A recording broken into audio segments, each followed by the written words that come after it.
순식간이었습니다. 또는 이제 개방성 골절까지도 마치 재미있게 TV를 보고 있는데 갑자기 정전이 된 것처럼. 사고 당시엔 제가 라고 했던 걸로 기억했는데 편집하면서 보니 그 소리조차도 못했네요. 아차 싶은 순간, 그리고 그 와중에 세워보려고 애쓰다가 결국 튕겨나가고 말았습니다.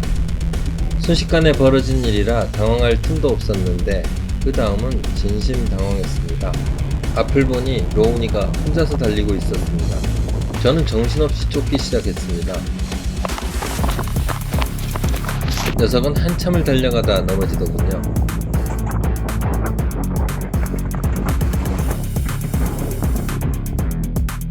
그제야 발목과 무릎에 통증이 느껴졌습니다. 어째야 하나 하는데 지나가던 대형 트럭 2대가 신호를 하고 멈춰서더니 두 분이 다가오십니다.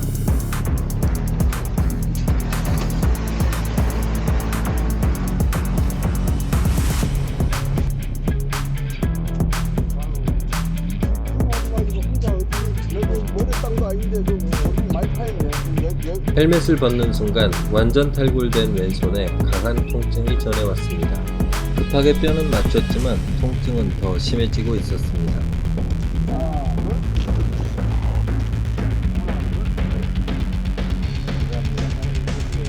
로운이를 세워주신 두 분은 정말 다행이다. 차도 사람도 크게 안 다쳤으니 다시는 트릭 돌아 가시던 길을 가십니다. 그땐 아무 경황이 없어서 제대로 인사도 못했습니다. 꼭 다시 찾아뵙고 정식으로 감사 인사를 해야겠습니다. 우선 이 영상으로 먼저 인사드립니다. 감사합니다. 놀란 가족들이 도착하고 호구에서 보내준 차량이 로운이를 데려간 후 내색할 수 없는 극심한 통증이 시작되었습니다. 조금 전을 더듬어 보면 제일 먼저 발목이 돌아가는 걸 느꼈고, 다음은 어깨, 그리고 얼굴, 마지막으로 무릎. 사실 손가락은 언제 다쳤는지 기억도 나지 않습니다. 님은 교통사고로 방문을 하셨고요. 수상 당시에는 왼쪽 엄지손가락 방향에 이제 탈구가 이제 있었는데, 실제로 병원을 방문하셨을 때는 탈구는 이제 회복이 된 상태로 다시 이제 관절이 맞춰진 상태로 오셨고요. 오른쪽 무릎 같은 경우에는 굉장히 심하게 부어오른 채로 걷기가 힘들 정도의 이제 통증과 함께 부어오를 정도로 방문을 하셨습니다. 그래서 오른쪽 무릎 같은 경우에서는 혹시나 내부에 이제 골절이라든지 또는 인대, 연골의 손상이 있을까 해서 여러 가지 검사들을 진행을 했었는데, 결국은 MRI 촬영한 결과로는 피하 조직의 혈종, 심한 타박상으로 인해서 혈종이 있는 것만 확인이 됐고, 기타 뼈라든지 인대라든지 힘줄, 연골 부분에는 아무 이상이 없는 걸로 확인이 돼서 현재는 보존적인 치료를 하고 있는 상태이십니다. 다만 이제 왼쪽 엄지손가락의 탈구 부분들은 인대의 손상이 같이 동반이 돼 있을 가능성이 높기 때문에 조금 더 경과를 지켜보면서 필요한 경우 추가로 좀 더 치료를 하셔야 될 수도 있습니다. 여행 출발 일주일 전 운 좋게 사입은 라이딩 재킷, 항상 착용하던 라이딩 팬츠, 부츠, 장갑, 헬멧, 착용하고 있던 안전장비들 전부가 모두 망가져 있었으니 이것들이 아니었다면 하면서 아찔했을 뿐입니다. 특히 계절별로 구매했던 라이딩 재킷들은 이 알루미늄 보호대는 없었는데요. 이게 이번 사고 때 역할을 제대로 해주었습니다. 환자분께서는 보호 장비를 잘 착용하시고 바이크를 타신 상태여서 사고가 있었다 할지라도 아까 말씀드린 것처럼 심한 손상은 없었던 것 같습니다. 만약에 보호 장비가 없었다라고 한다면은 일단은 왼쪽 손 같은 경우에서는 탈구가 있었지만 탈구가 일어나면서 다른 부위에도 같은 동반된 이제 추가적인 탈구가 있었을 가능성, 또는 이제 골절이 발생했을 가능성도 있고요.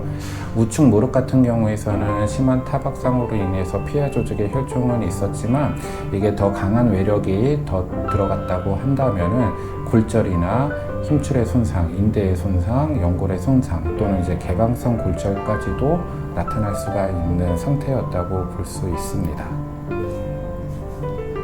추가로 하나만 더 여쭤볼게요. 방금 말씀하신 개방성 골절을 쉽게 좀 설명 부탁드리겠습니다.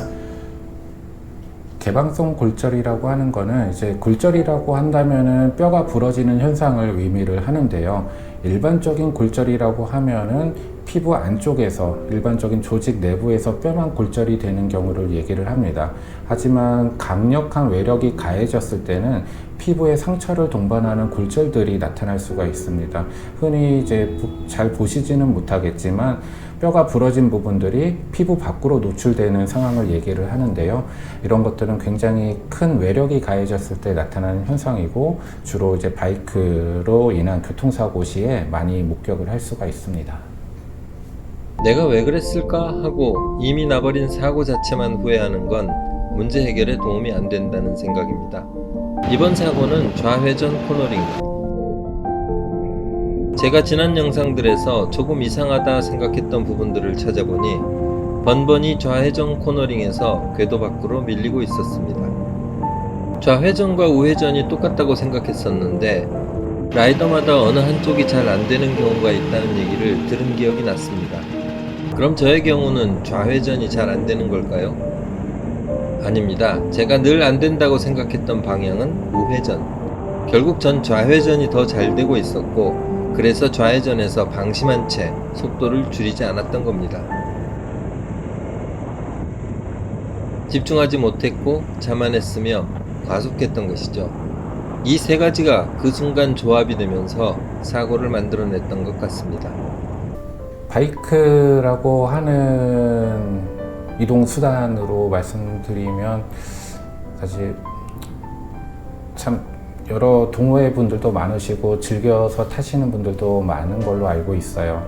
제가 과거에 종합병원에서 근무를 할 때 보면은 가장 힘들어 했던 환자들 중에 하나가 바이크 사고로 오시는 분들이었어요. 바이크 사고로 오시는 분들 같은 경우에는 간단하게 다쳐서 오시는 분들이 거의 없었습니다. 대부분 중증 외상, 아까 말씀드렸던 개방성 골절이라든지 다발성 골절, 여러 부위의 이제 손상으로 인해서 오시는 분들이 많았기 때문에 그만큼 치료도 힘들고 환자분들이 병원에서 머무르면서 회복해야 되는 기간도 굉장히 길었습니다.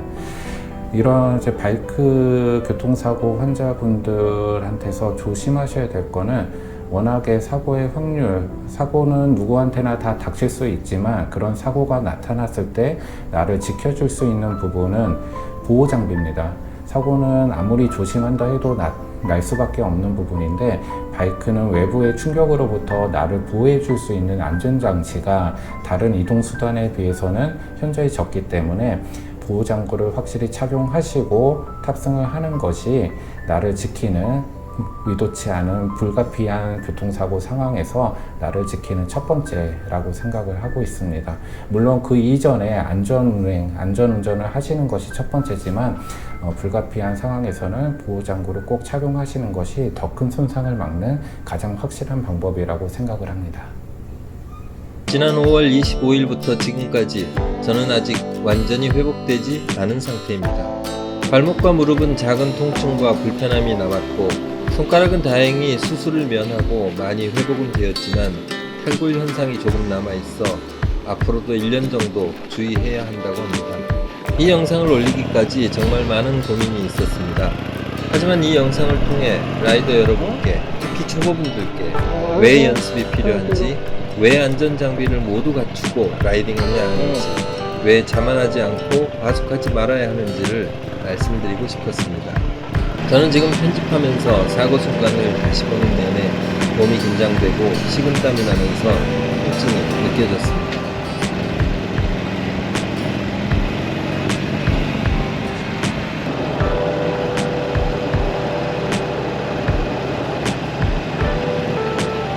라이더 K였습니다.